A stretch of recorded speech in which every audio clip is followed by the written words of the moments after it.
Welcome to the November issue of the podcasts of the journal Endoscopy. This journal is the official organ of the European Society of Gastrointestinal Endoscopy.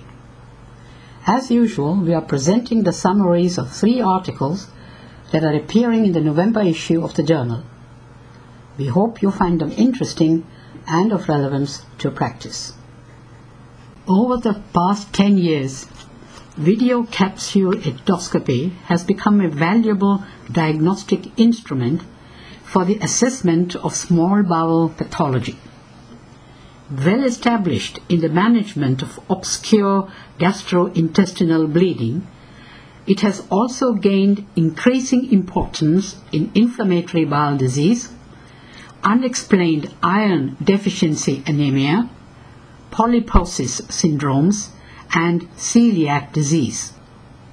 In general, VCE is safe, less invasive than conventional endoscopic methods, and well tolerated even by children.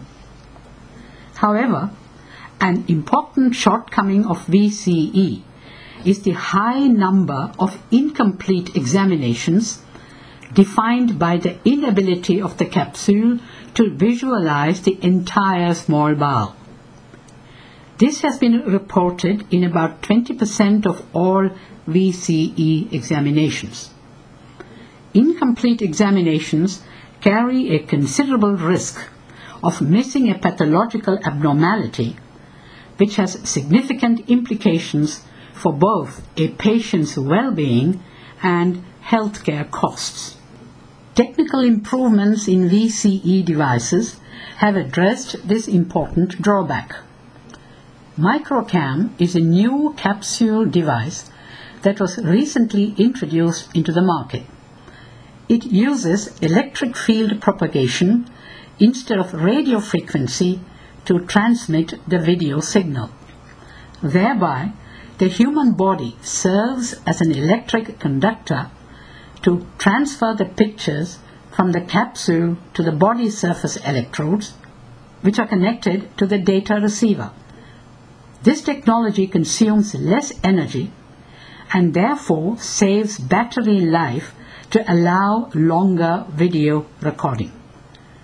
The Microcam device offers a higher frame rate of 3 frames per second and a broader angle of view of 150 degrees. It has previously been evaluated in healthy subjects and has been prospectively compared with the PillCam, with which it gave a similar diagnostic yield. EndoCapsule is another radiofrequency-based capsule device that is widely used in European centers. In this study, Dolac et al.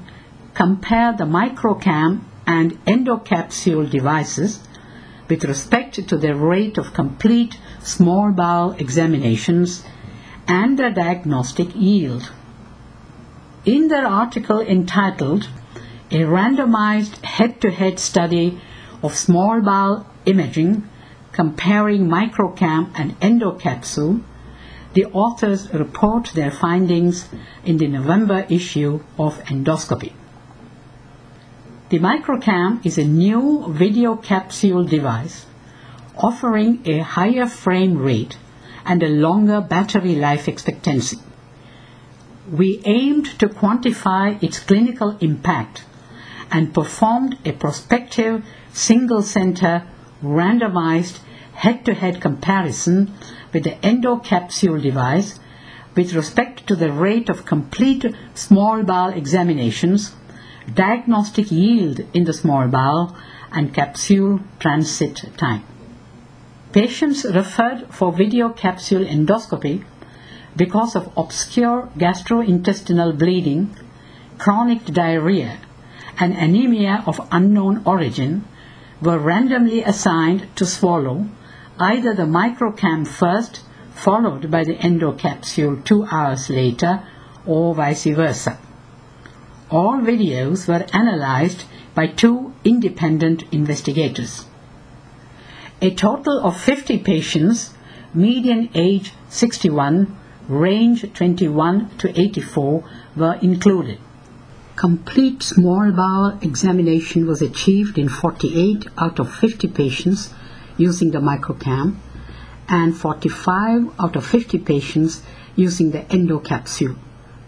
96% versus 90%, odds ratio 2.67, 95% confidence interval, 0.49 to 14.45, with a p-value of 0.38. There was diagnostic yield in the small bowel for 25 out of 50 patients using the microcam and 24 out of 50 patients using the endocapsule. 50% versus 48%, odds ratio 1.08, 95% confidence interval 0.49 to 2.37, p-value greater than 0.99.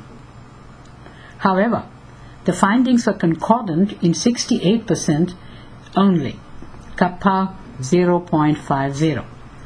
The combined diagnostic yield was 58%. Even solitary findings had a relevant clinical impact during a 6-month follow-up. Conclusion. In this direct comparison, the microcam and the endocapsule devices were not statistically different with regard to their rates of complete small bowel examinations or diagnostic yield. Their moderate concordance mainly caused by missed pathological findings, which affected both devices, needs consideration in clinical practice.